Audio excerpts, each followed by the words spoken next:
Salut à toi et bienvenue dans un nouvel épisode de Discussions à Montréal, le podcast où on se rappelle ensemble de qui nous sommes au fond, loin des conditionnements. Prête à ouvrir ton cœur ? C'est parti. Aujourd'hui, j'avais envie de parler de la légitimité d'être dans ce monde spirituel. Parce qu'au jour d'aujourd'hui, il y a de plus en plus de personnes qui sont attirées par ça ou qui découvrent la spiritualité et je trouve que c'est génial. Parce que moi, la spiritualité a clairement changé ma vie, donc je peux que être ravie que d'autres le découvrent parce que je pense que ça va changer à leur aussi, donc c'est trop cool. Mais il y a souvent un peu, j'ai l'impression, moi quand j'ai débuté, je sais que pendant longtemps, je me suis pas sentie légitime, entre guillemets, à m'appeler ou à être spirituelle. Parce que je pense que c'est dû un petit peu au fait que notre société, comment elle fonctionne, pourrait être légitime, faut un petit peu s'y connaître ou faut faire des trucs spécifiques. Par exemple, au début, en tant dans ce monde de la spiritualité, il y a un peu les trucs de base que tu sautes dessus, un peu tout de suite on veut des cristaux, tout de suite on pense qu'il faut, si on tire pas des cartes, on peut pas être spirituel, ou on a l'impression qu'il faut qu'on coche toutes ces cases pour avoir le droit ou pour se sentir légitime dans sa spiritualité. Et ça c'est pas vraiment que c'est un mal en soi, mais c'est que en fait on ramène ça de l'extérieur, un peu de toute ce monde en fait, où si on rentre pas dans des cases, si on se conforme pas, on se sent pas légitime en fait. Et ça, ce monde, il veut tellement la copie, où il veut que tout le monde soit conforme. On a l'impression que c'est pareil dans la spiritualité. Et que si t'es pas conforme aux clichés, genre si tu t'habilles pas en mode hippie et tout ça, t'as l'impression que tu peux pas être spirituel. Ou que justement les gens qui s'habillent en mode hippie ou qui ont tous les cristaux, tout ça, d'une certaine manière, ils sont plus spirituels que nous. Alors que je pense que c'est une mentalité un peu toxique. Ça peut nous restreindre de fou parce qu'en fait, justement, le plus tu t'avances cette spiritualité, le plus j'ai avancé dans mon chemin, le plus j'ai compris qu'en fait, être toi authentiquement, être vraiment, vraiment toi sans s'en foutre des règles, juste être toi, suivre ton cœur, suivre ton instinct, être toi, mais puissance 1000, sans s'en foutre de rien. En fait, c'est ça ton pouvoir. Mais justement, au début, dans cette spiritualité, on a l'impression qu'il faut cocher des cases. Donc des fois, on coche des cases sans que ça soit vraiment aligné avec nous. Et du coup, on se sent mal, on a l'impression qu'il y a quelque chose qui cloche. On se sent pas... Il y a quelque chose qui clique pas. Et en fait, faut qu'on s'autorise à vraiment bouger loin de ça. Faut qu'on apprenne que la validation extérieure des autres, c'est juste un frein. En fait, on n'a pas besoin de cette validation. Ta vie, c'est la tienne, c'est avec toi. Il n'y a qu'avec toi que c'est important, donc il faut que tu fasses les choses que toi, tu kiffes. Et tu t'en fous. Si les autres pensent que t'es pas spirituel parce que tu fais pas ci, tu fais pas ça, on s'en fiche. Ça a de l'importance seulement si toi, tu commences à les croire parce que tu fais pas ci, parce que tu fais pas ça. Mais en fait, le truc, c'est que dans la spiritualité, t'as aucune règle. La spiritualité, c'est, à la différence des religions, en fait, c'est aussi souvent ça le truc, c'est qu'on pense que la spiritualité, c'est un petit peu une sorte de religion. Mais en fait, même si les deux parlent de Dieu, entre guillemets, de l'unité de la source, de divinité, c'est clairement le seul point commun. Parce que la spiritualité, c'est extrêmement personnel. Il y a pas de texte qu'il faut suivre. C'est chacun écrit sa propre spiritualité. Chacun a ses propres pratiques. Chacun a sa manière de se connecter à ce divin, parce que chacun est unique, comme je disais. Et du coup, la manière dont toi, tu te connectes peut-être à ton fort intérieur, à ton soi intérieur, c'est pas du tout la même manière que moi. Il y en a qui vont adorer dessiner ou peindre, des trucs comme ça. Ou il y en a qui vont préférer méditer, mais il y en a qui aiment pas du tout méditer. Et c'est pas grave si t'aimes pas méditer. T'as le droit de pas vouloir méditer, t'as le droit de pas, c'est pas aligné avec toi, c'est pas aligné avec toi. Il y a pas de raison de te forcer pour te sentir légitime, en fait. Parce que le truc, c'est que ta spiritualité, c'est pas quelque chose que t'as mérité ou que t'as à débloquer. La spiritualité, ta connexion, c'est ta connexion au divin. Et cette connexion, en fait, elle est tout le temps là. Même si des fois, t'as l'impression de pas la sentir. Ou même si jusqu'à maintenant, peut-être ça se trouve, tu es juste en train de... C'est le début de ton éveil spirituel. Et du coup, ça se trouve, tu te dis avant, mais du coup, cette connexion n'était pas là parce que j'étais pas au courant de cette connexion. Mais en fait, même si t'es pas au courant, le truc, c'est que tu peux pas y échapper. Elle est toujours là. Et ça, c'est parce que c'est pas métaphorique, c'est vraiment... C'est de la physique quantique, en fait. La physique quantique, elle a prouvé que, à la base, tout provient d'une même vibration, d'une même source, du même endroit. Le plus tu dissèques la matière autour de nous, qui paraît solide, mais en fait, le plus tu regardes cette matière, et c'est de l'énergie, en fait. Et le plus tu creuses, tu reviens tout le temps à la même énergie. Et nous, on est matière. Notre corps sont matière. Et donc, ça veut dire, même si on n'a pas que notre corps, on a le corps, on a l'esprit, on a notre âme. Mais tout ça, justement, même si c'est pas de la matière, c'est aussi une forme d'énergie, en fait. Tout est une forme d'énergie. Donc, c'est-à-dire que, même si tu n'es pas au courant, tu réalises pas que tu es de l'énergie, ça change pas le fait que tu sois de l'énergie. Genre, c'est toujours là. C'est comme, je sais pas, c'est comme le Wi-Fi. Tu le vois pas, tu peux pas le quantifier, mais c'est pas parce que tu le vois pas qu'il est pas là. Et c'est exactement pareil, en fait, avec ta connexion, avec cette source, avec cet univers. C'est pas parce que t'es pas au courant qu'elle est là, que tu la vois pas ou que tu la crois pas qu'elle est pas là. Le fait est que ça sera toujours là. C'est toujours là. Et en fait, maintenant, le truc qui est trop cool, c'est que maintenant que t'es au courant que c'est là, tu peux utiliser cette connexion de manière plus consciente et de manière plus créatrice, on va dire. Parce qu'en fait, la création de l'univers, ça marche comment? Enfin, ton pouvoir créateur, c'est que ce monde, comme je viens de le dire, il est fait de vibrations. Et en fait, il y a une des lois. Je suis sûre que tu as entendu parler, si tu regardes cette vidéo, tu as forcément entendu parler des lois de l'attraction, de lois de l'assomption, lois de vibration.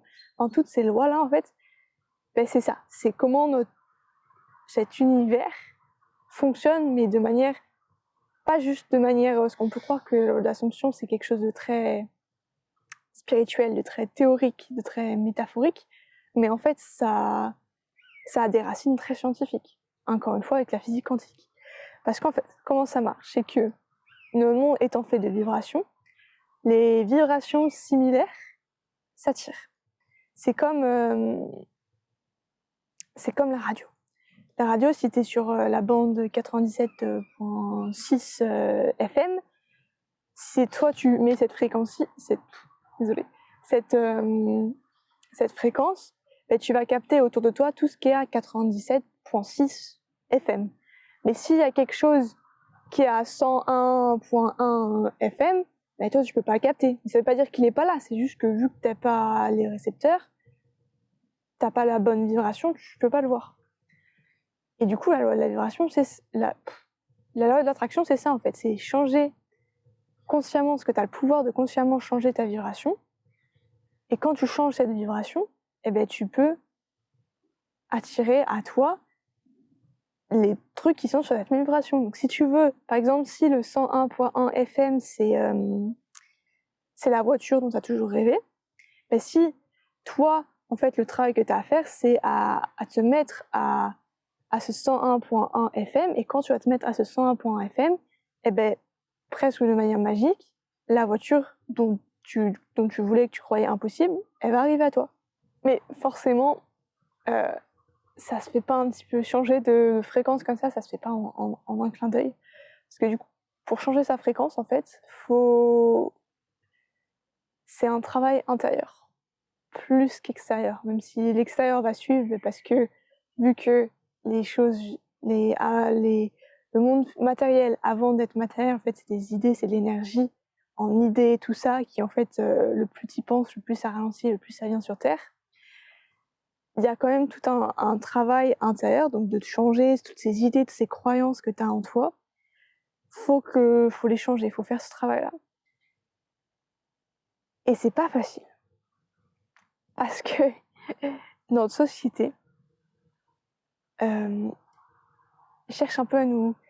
Je sais pas si elle cherche, mais la société dans laquelle on vit, on va dire, elle est pas du tout d'accord avec ça. c'est pas qu'elle est pas d'accord, mais c'est que, en fait, toutes nos croyances qu'on nous a appris depuis qu'on est petit, qu'on nous inculque partout à l'école, c'est carrément l'opposé de ça. Donc c'est hyper dur de s'en séparer. Et je pense que c'est clairement pratiquement le travail de toute une vie. Enfin, moi, je suis dans ce cheminement spirituel, on va dire, depuis 5 ans, je pense, environ. Et enfin, il y a toujours des trucs, enfin, j'ai toujours des triggers, j'ai toujours des croyances limitantes. Mais en fait, le truc, c'est que tu peux pas t'arrêter de vivre. En fait, le piège, c'est ça, c'est souvent, on peut être tenté de se dire, ah, attends, faut que je guérisse ça, ça, ça, et quand j'aurai guéri ça, ça, ça, je pourrai vivre ma vie, c'est bon. Mais en fait, le truc, c'est que le moyen le plus efficace de guérir, en fait, c'est juste de continuer à vivre sa vie. Et au fur et à mesure, en fait, il faut avoir confiance qu'au fur et à mesure où tu vis ta vie, juste à tout ça, tu auras les opportunités pour grandir, en fait. Exemple tout con. Par exemple, hier, je faisais les courses et j'ai plus de taf. Genre, j'ai quitté mon taf. Et donc, du coup, techniquement, là, pour l'instant, j'ai pas vraiment de source de revenus fixes. Et enfin, j'ai travaillé beaucoup. Du coup, je suis un peu plus zen par rapport à ça, mais c'est quand même un jump. De faire avoir de ressources fixes, tu te dis, wow. Enfin, bref, c'est lourd. Et c'est un travail, justement, de bouger par rapport à ça. Et des fois, ça va super bien, mais genre, je me sens très bien. Par exemple, hier, par contre, pour faire les courses, au moment de payer, j'ai vu le chiffre et j'ai senti en moi on a tous ce moment de... Genre, quand il y a quelque chose, ça fait peur un peu. Et j'ai eu cette crispation un peu, et j'étais en mode, ça fait cher et tout. Et en fait, c'est dans ces moments-là où je me dire, attends. Je me suis sentie me fermer sur moi-même, et j'ai fait, attends. Ce que je suis en train de croire, là. Mes pensées, je sais que pour moi, c'est acquis que mes pensées écrivent ma réalité. Donc, j'étais en mode, wow. Si je pense que c'est cher, pourquoi je pense ça? Je pense ça parce que j'ai pas de revenu fixe. J'ai l'impression que ce que je dépense, je le perds. Mais le truc, c'est que ça, c'est une croyance. Là, il y a tout un travail à faire autour de l'argent, mais c'est une croyance. Donc, quand je me suis surprise à penser ça, j'ai fait, attends. On prend une inspiration, et genre, ça va. Là, maintenant, t'as l'argent. C'est bon. T'es OK, y a pas à stresser. T'es pas en difficulté, t'as tout l'argent qu'il te faut. Y a aucun souci, y a pas besoin de t'inquiéter pour plus tard. Tu n'es pas à plus tard, t'es là tout de suite. Et en me calmant comme ça, vraiment, je me suis sentie me relaxer dans mon corps, en fait. Et j'ai payé, et j'étais en mode... Justement, je me suis dit, merci. Alors, merci l'univers de me donner l'argent, de me fournir et de prendre soin de moi, parce que j'ai l'argent pour acheter ça. Et ça, c'est une chance. Et en fait, c'est ça, en fait. Ça, c'est les moments, je pense, limite plus importants encore que les moments où tu médites. Parce que c'est les moments où tu te prends sur le fait et que t'es en mode... Tu changes. Là, tu changes là, tout de suite, c'est dans le moment présent, tu fais un switch de conscience, de confiance. Et en fait, le plus tu fais ça, le plus tu travailles ça dans la vie, en fait, ta vie tu peux regarder ta vie presque devant toi changer parce que à chaque fois que tu as une croyance limitante, que tu la vois, tu la flaques, tu la non, je fais le choix de plus croire ça. Parce que faut faire attention à pas être je sais qu'avant, moi, par exemple, des fois, si j'avais réalisé ça il y a 1 an, que je me serais sentie mal de me sentir mal. Parce que je me serais dit, oh putain, j'ai fait tout ce travail sur moi et je me sens encore mal. Non, mais vraiment, ça sert à quoi, en fait, tout ce travail? Et encore plus de négativité, en fait. Et c'est un piège. C'est un piège. Il faut pas le croire quand ton cerveau te fait te sentir mal parce que t'as fait quelque chose que tu retombes dans une mauvaise habitude, tout ça, tu n'écoutes pas le cerveau. Il ne faut pas écouter le cerveau parce que le cerveau, c'est pas de sa faute. Ok? C'est juste qu'on lui a appris, encore une fois, dans notre société, on lui a appris à se faire sentir mal quand il faisait quelque chose de mal. Et mal, c'est relatif, mais c'est une autre discussion, mais tu te rajoutes, en fait, de la culpabilité et des émotions négatives, alors que c'est ok, c'est normal, c'est un chemin, c'est pas facile de désapprendre tout ce qu'on nous a appris toute notre vie, tes croyances, changer ses croyances, c'est pas facile du tout, genre c'est un travail immense. Et il faut se donner de la grâce pour ça. Parce que juste déjà avoir l'intention de changer, c'est incroyable. Enfin, c'est top. T'as une conscience qu'il n'y a pas encore beaucoup de gens qui y arrivent. Mais je dis pas ça en mode faut se comparer et se croire meilleur parce que t'es dans ce chemin. Je dis juste ça en mode accorde-toi de la grâce et de la compassion. Genre, tu fais ce travail et tu t'es choisi toi. Enfin, c'est une preuve énorme d'amour pour soi. Tu veux changer pour le meilleur. Tu veux une meilleure vie. Et ça, c'est... Et tu fais les démarches pour avoir une meilleure vie. Enfin, c'est... Tu devrais être trop fier de toi, en fait. Et c'est normal qu'il y ait des setbacks. Enfin, dans la vie, c'est comme le vélo, quoi. Quand t'apprends le vélo, est-ce que tu te... Quand t'étais gosse, bon, on s'en rappelle peut-être plus, mais c'est un exemple où quand on apprend à marcher, tu vois. On apprend à marcher, on n'apprend pas, on se lève pas, puis tout d'un coup, on sait marcher. Ça prend du temps. On essaye, on tombe, on essaye, on tombe, on se relève, on s'en fout. Juste attends qu'on sache marcher. Eh ben la vie, changer ses croyances, changer sa vie, c'est pareil en fait. Il y a forcément des moments où tu vas tomber, comme ces moments à la caisse, entre guillemets, où j'ai retombé dans des anciennes croyances que je veux plus faire. Mais c'est pas grave, c'est, on a remarqué qu'on est tombé, on s'est relevé. Et ça mérite un bravo en fait, ça mérite pas de se sentir mal parce qu'on est mal tombé. Non, non, non, non, non. On veut plus ça, la culpabilité, tout ça, ça nous ralentit juste. On est juste en mode, on se met une main sur le cœur, on est notre biggest cheerleader en fait là. Cool pour toi, genre je suis fière de toi parce que tu fais le travail, tu choisis constamment une meilleure vie et ça c'est top. Enfin, c'est incroyable. Il faut être fier de soi pour faire ça. Et je pense qu'on l'oublie. On l'oublie trop souvent et on voit trop souvent le verre à moitié vide, mais faut le voir à moitié plein. Et encore une fois, c'est peut-être c'est juste une croyance, mais je préfère vivre ma vie en étant fière de moi, en voyant la vie, en étant fière de ce que je fais, plutôt que me casser tout le temps, parce qu'en fait, je serai dans ma tête, je suis avec moi toute ma vie. Donc qu'est-ce que je veux faire de ma tête un endroit où j'ai peur, une safe place? En fait, c'est mon choix. Et ben, mon choix, c'est d'en faire une safe place. Donc je serai ma biggest cheerleader. Mais ça veut aussi pas dire que je prends pas de responsabilité. Genre, je sais que je suis responsable pour ma vie. Je sais que, en fait, quand tu réalises ton pouvoir créateur, tout ça, les vibrations, tu prends conscience que tout ce qu'il y a autour de toi, euh, c'est toi qui l'as créé.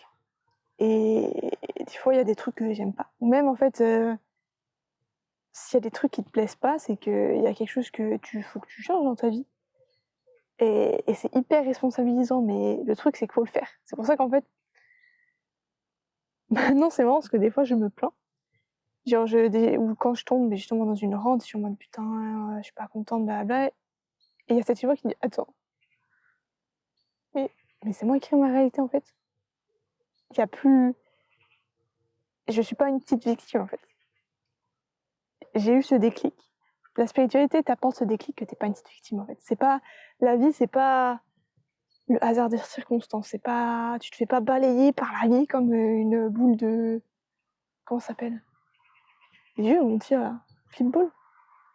Vous savez, les jeux d'arcade là? C'est la petite boule où on tire et la petite boule a fait pip pip pip pip pip pip et il faut la bouger. Je sais plus comment ça s'appelle. Mais j'espère que j'espère que vous avez compris ce que c'est. Je mettrai une photo, ce sera plus simple. En fait, tu te fais pas bouger comme ça. T'as le pouvoir, t'as la capacité de contrôler tout ça. Ta vie, tu peux la contrôler et c'est incroyable. C'est génial, c'est tellement libérant. Ça fait peur parce que du coup, c'est toi qui contrôles ta vie, donc faut que tu fasses attention constamment entre guillemets à ce que tu penses, à ce que tu fais. Mais en même temps, c'est tellement incroyable parce que du coup, tu crées la vie que tu veux. En fait, tu te rends compte que tu peux faire une vie selon tes règles. T'as pas à écouter les règles de qui que ce soit d'autre. Parce que notre société, on a grandi avec cette idée que il y a un chemin tracé et que si tu veux réussir dans la vie, si tu veux peu importe, il y a un chemin classé. Il faut faire études, après il faut taper, après t'as la retraite. C'est un peu ça la recette de la vie. C'est bah ouais, c'est normal en fait. C'est comme ça que c'est la vie. Faut travailler, puis après tu vas à la retraite. C'est la vie, c'est normal, pourquoi on se plaint? bah, parce que c'est nul. Après, je dis pas, si tu veux travailler, tant mieux pour toi. Mais je sais que moi,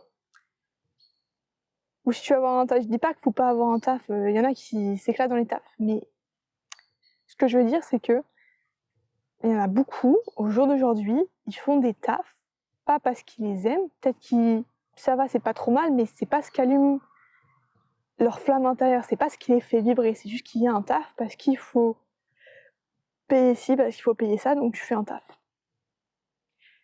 Je ne veux pas vivre ma vie. Je ne veux pas subir ma vie comme ça.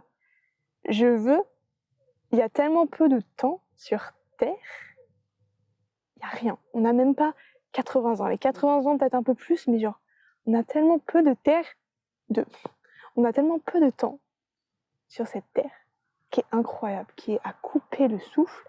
Je ne veux pas perdre une seconde de ma vie. Et là, en l'occurrence, ce serait même pas une seconde, parce que ça serait 40 ans de ma putain de vie à taffer dans un taf que je ne kiffe pas vraiment. Même si je le kiffais, taffer de 8h jusqu'à 17h, et après, t'as même pas en fait beaucoup de temps libre, c'est pas quelque chose que je veux en fait. Je veux vivre ma vie selon les règles, selon mes propres règles. Je veux m'éclater. Et peut-être un jour, je trouverai un taf, ou enfin, je m'en fous, mais juste, je sais que maintenant, tout de suite, c'est pas du tout quelque chose qui m'attire, donc je ne vais pas le faire juste parce que la société me dit que c'est que comme ça que je peux survivre. En fait, je me fais confiance. Je fais confiance à cette source, à mon pouvoir créateur pour créer une vie différente de ça. Et c'est incroyable en fait. Et ça veut pas dire que je sais où je vais. Ça veut pas dire que je sais ce que je fais. Mais en fait, le truc, c'est que c'est normal. Parce que je veux vivre une vie que j'ai jamais vue. Donc je peux pas avoir un résultat que j'ai jamais eu en faisant les actions que j'ai déjà faites toute ma vie. Ça marche pas comme ça. Donc là, je suis en mode, je fais des nouvelles actions. J'essaie des trucs parce que je veux une vie différente. Et j'ai pas vraiment... Des fois, j'ai peur.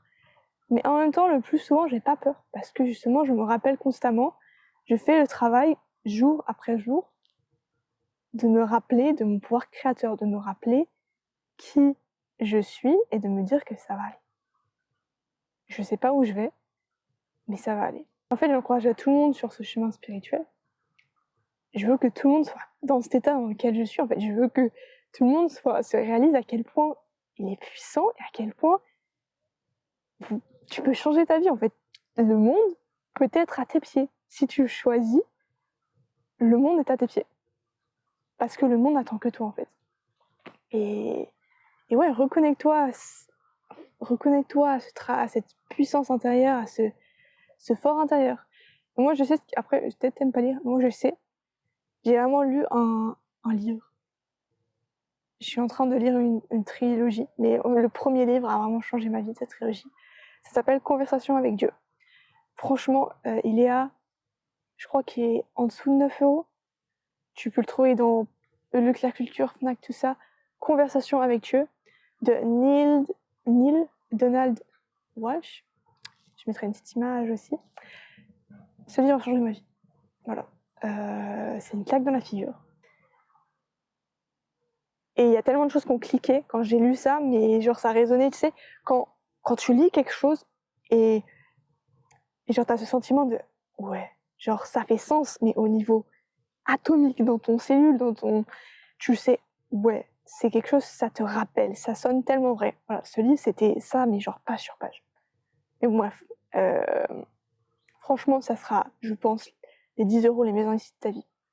Peut-être juste l'audiobook si t'aimes pas lire. Comme tu veux. Ou la version électronique, peu importe. Je pense que c'est un des meilleurs livres. Je pense que ce livre doit être distribué en classe, sincèrement.